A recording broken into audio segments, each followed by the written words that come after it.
Any other questions for Melissa?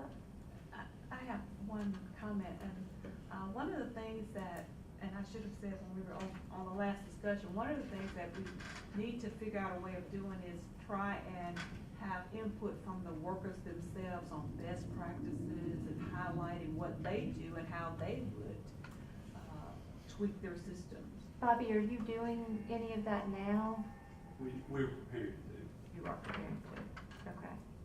And maybe at our next meeting in October, would you be able to update on how that might be going into effect? Absolutely.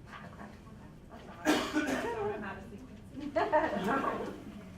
Well, if there's no further questions for Melissa, I'm going to move to Donna. Okay.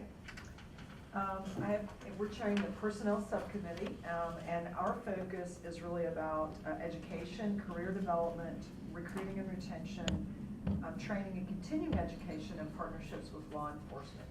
And at this point, we've done that. We went straight to the department. We talked to Bobby and Katie Jo and also Rosemary, who is the head of HR for DFACS, to look at what their ideas are and what their suggestions are. So we started there, and we're also fortunate that there are a couple of studies that have been done talking to the staff. There was a workforce survey that was done that identified the top areas of focus from the staff's perspective for us to work on.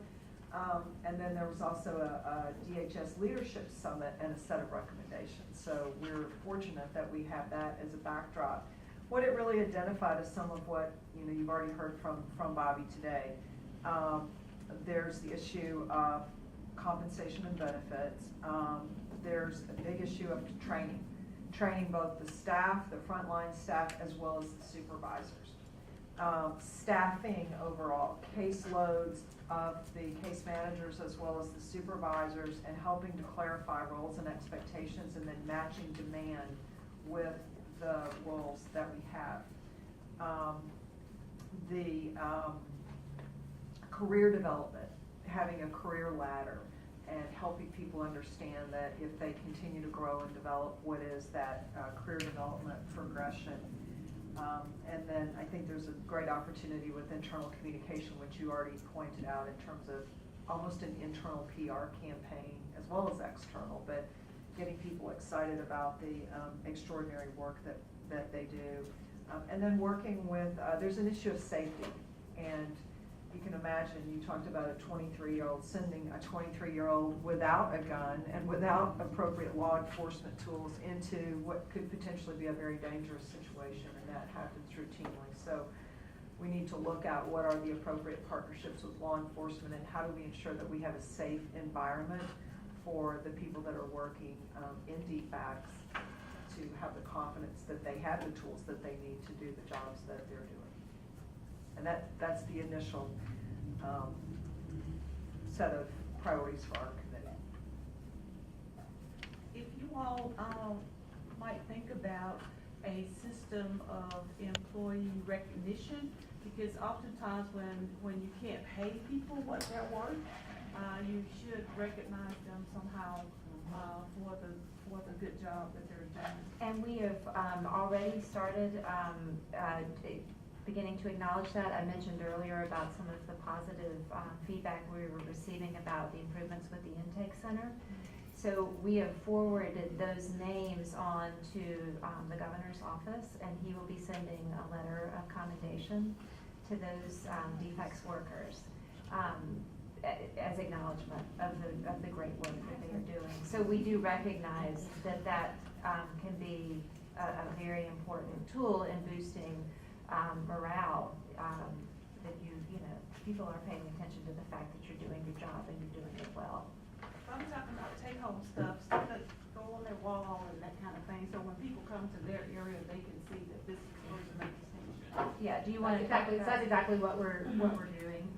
The commendation, is on an official form. It's something that they can put on their wall. That's exactly what we're thinking. But we are open to any suggestions on this. I agree that this is, it really can do a lot for people if you have some formal way of saying to them, you're doing a great job and we support you. And so if there's any role that, anything further that we can do, that the governor can do, we want to do that. So we're open to any suggestions. And I think because, and I'll take a second to recognize Representative Mary Margaret Oliver, who's sitting quietly over there in the corner.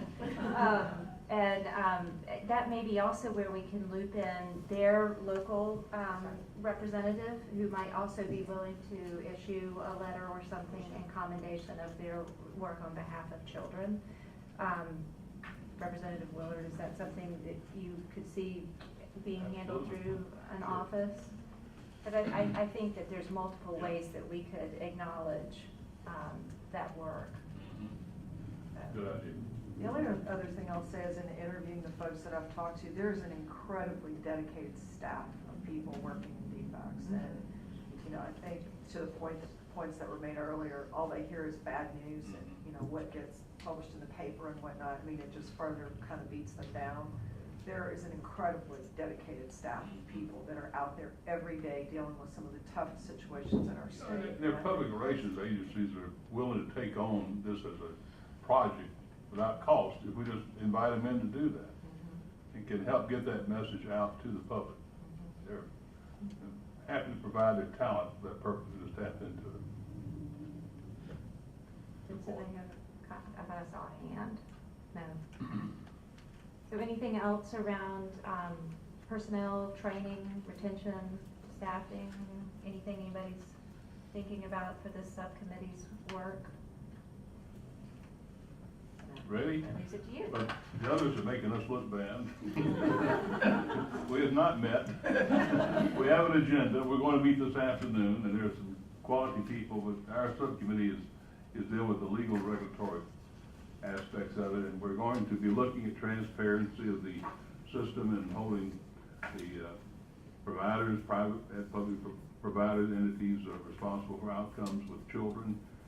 One thing that's brought up today I think is important is we're going to probably also address the governance issue of DFACS, and if the way we currently have it set up is appropriate or not. We'll be looking at the improving use of data, and that means communications across the multiple agencies that serve the population in the state, and the burdensome and duplicative regulatory requirements that are imposed upon providers, and see if there's a need there to be more limiting as to what happens through regulations. That covers pretty much the main things we were talking about. I'd take suggestions from others if you have it. I'd like to also acknowledge my good friend Mary Margaret Aller. She's been a great champion for the children of this state for a long, long, long time. Good to have you here. May I ask, and I'm on the committee as well, but will it include any legislative? I know it was already put to Bobby what legislation, if any, can help, but I think that part of this committee will look at if there's any proposed legislation, or if you all in your subcommittees think, well, this legislation could help address this, I think pass it to Chairman Willard. And that is a kind of a direct order from the governor, is that, you know, part of our commission is mandated to put forth, you know, what we see as potential legislative issues for the 2015 session. If we see things that would make sense and help Bobby's work, then by all means, just because it's not, you're not on that subcommittee doesn't mean you can't make that recommendation. Absolutely.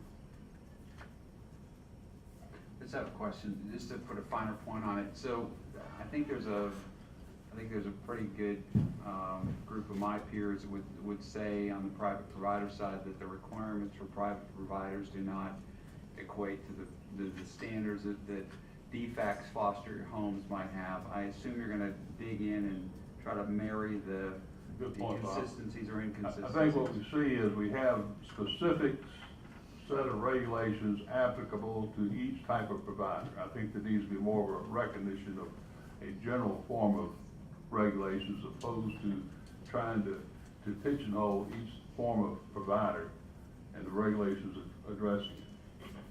And one of the concerns we've heard coming back is the multiple agencies doing auditing and investigations, and the need to have some coordination there. So that's why I think the general regulations might be a way to address that, as opposed to each segment of these organizations statewide having investigatory powers. The one other thing too, I would just add to that is, so we're all, private providers are doing performance-based contracting. Georgia SCORE, Yes. We all have public data. there's nothing public about what's going on in the defects homes. So I think part of the quality issue of becoming a best in breed state, the best state in the country for child welfare, is to really get the bar very, very clear where it is and raise it if it needs to be raised, so everybody's in the same place. And so we could have great defects foster care homes, and they could be outperforming what's going on in private environments. We have no idea. So there's no clarity about that. So dissemination of information from all providers. Yeah, and really kind of laying it out there. How are we doing across all of our what our 9,500 kids or whatever we have in care today? Okay. Melissa, did you have any thoughts around legislative or regulatory? Is it okay to? We've been in conversation for about a year, and the Barton Center, again, independent of this council, has been supporting Bobby initially a decal and now a DFACS, but the leadership of both agencies to look into the issue of possibly reinstating the child abuse registry. We've had, our state statute was struck down as unconstitutional in 1998. That registry is really about warehousing information about originally substantiated and also unsubstantiated at the time reports of child abuse for purposes of a lot of personnel screening or evaluating the suitability of foster or adoptive parents, and using that as some clearinghouse of safety information about people who are going to have access to children. And so there was a legal challenge to it that resulted in it being struck down in this state, and ever since then there's been conversation about the potential for resurrecting it. And I think Representative Oliver actually had some legislation years ago, so we've made a couple of runs at it. So it's kind of back on the front burner. So we've been in conversation about that. We've provided some research. That may be something that this subcommittee is interested in biting into, perhaps.